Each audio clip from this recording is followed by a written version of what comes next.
Всем привет, дорогие зрители, подписчики, а также гости моего канала. Я сегодня хочу рассказать о процессе заготовки и хранения подвойной и привойной лозы для проведения настольных зимних прививок. Как известно, успех настольных зимних прививок не в меньшей степени зависит от качества прививаемых компонентов, то есть от качества подвойной и привойной лозы. Так, какое время лучше заготавливать нашу лозу? Считается, что в осенний период наша лоза содержит наибольшее количество запаса питательных веществ, крахмалов, углеводов, что в корне необходимо для успеха настольных зимних прививок, для процесса образования каллуса при сращивании, также образования корневой системы. Но здесь стоит вопрос, как же эту лозу хранить. Если у вас есть специализированное помещение, где можно контролировать температурные значения, также влажность, то лучше заготавливать лозу в осенний период. А я в данном случае храню его в неотапливаемом помещении. Для меня в корне важно внешние температурные значения. Я в таком случае стараюсь поймать оптимальный баланс, то есть от осеннего заготавливания, то есть и процесса хранения я стараюсь найти золотую середину. В чем это заключается? Считается, что в процессе хранения наша лоза активно теряет запас питательных веществ. Если в процессе хранения наших лоз температурные значения будут примерно плюс 8, плюс 10 градусов, подсчитано, что наша лоза теряет примерно до 25% запаса питательных веществ, что негативно скажется на количестве и качестве выхода привитых саженцев винограда. Поэтому я стараюсь заготавливать нашу лозу ближе к Новому году или же в первой декаде января. Все зависит от внешних температурных значений. Я когда уже вижу прогноз погоды, что будет устойчивая прохладная погода, начинаю процесс заготовки. Также в процессе хранения наших черенков не в меньшей степени важно, чтобы наша лоза не теряла влагу. Считается, что в процессе хранения, если наша лоза потеряет более 30% влаги, то в нашей лозе происходят необратимые процессы, которые негативно сказываются на проценте выхода привитых саженцев. Считается, что перед прививкой такие лозы можно вымочить, то есть запас влаги, то есть насытить, но уже в лозах произошли необратимые процессы. То есть с таких лоз хорошие прививки не получится. То есть привитые черенки будет процент крайне низким. Так, давайте приступим к процессу нарезания наших лоз. Считается, для проведения прививок длина подвойного черенка должна составлять примерно 35 сантиметров. То есть от пятки нашего черенка, видим, от пятки нашего черенка до места прививки должно находиться 35 сантиметров. Я сделал себе вот такой шаблон. В процессе нарезки подвойных лоз не сразу надо нарезать на одну длину черенков, а стараться нужно резать лозы примерно где-то 1,20 м, 1,5 метра, чтобы нарезать 2-3 черенка. Каким образом это делаю я? Сейчас я и вам продемонстрирую. То есть берем лозу, да, и нарезаем усики, пасынки, чтобы она нам ничего не мешала. Вот таким вот образом нарезаем. И смотрим, видим, у нас вот первый узел, который будет образовываться корни. Да, представляем наш шаблон. Вот таким вот образом. Вот так вот. Представляем. Видим, что у нас место прививки будет приходиться вот сюда. Берем следующее междуузле для образования корней. Вот таким вот образом. Видим, место второй прививки будет приходиться вот в этом месте. Берем третий. Да? Видим, что место прививки третьего черенка будет приходиться вот в это место. Я беру запас один глазок и вот таким вот образом нарезаю. Давайте еще одну нарежем. Берем опять также пятку, представляем. Место прививки у нас будет приходиться вот в это место.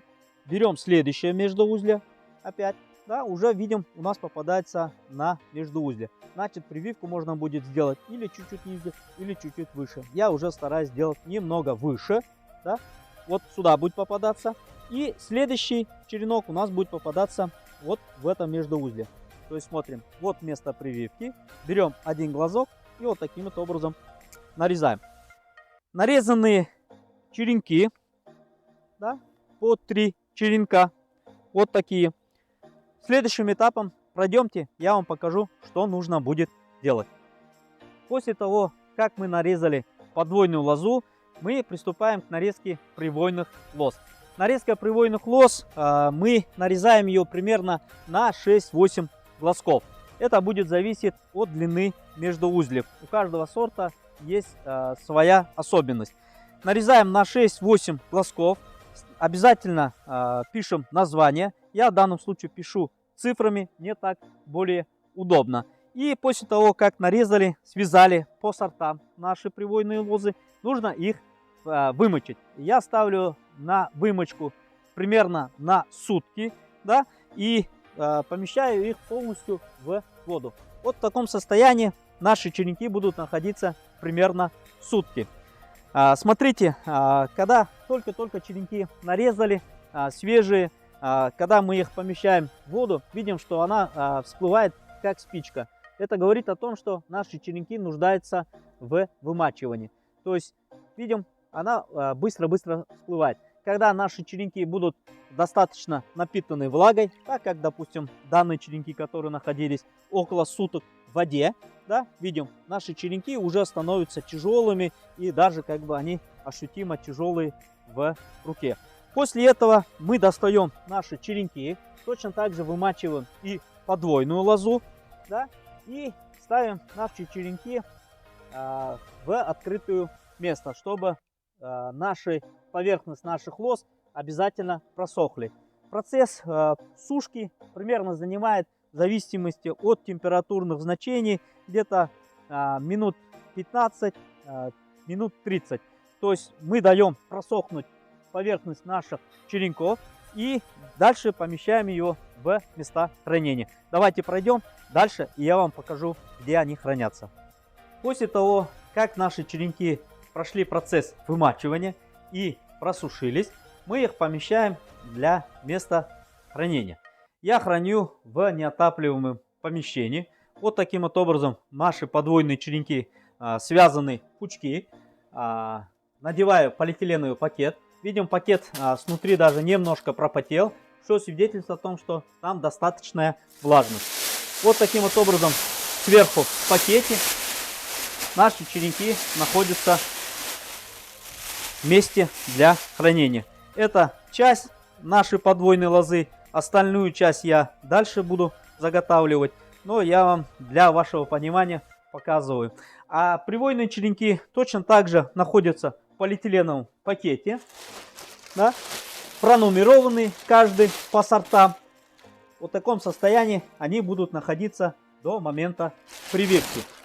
Так, каким же образом я слежу за температурными значениями и стараюсь, чтобы температура была наиболее оптимальна. Как я говорил в начале видеоролика, для этого имеет значение наружный воздух.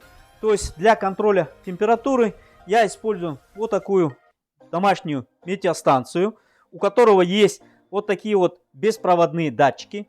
Один из беспроводных датчиков я помещаю вместе с нашими подвойными лозами, да, они у нас находятся. Он показывает как показатели температуры, так и показатели влажности.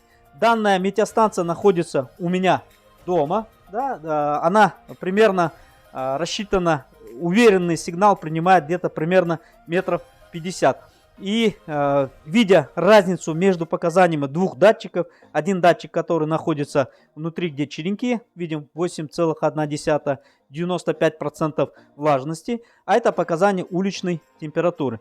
Так вот, когда ночью наш температурное значение улицы начинает опускаться ниже, чем у нас в комнате, я открываю окна и двери и вот таким вот образом стараюсь остудить воздух в данной комнате. А днем когда температура начинает повышаться, я его закрываю. И вот таким вот образом я храню черенки до момента прививки. Это все, что я хотел сегодня рассказать.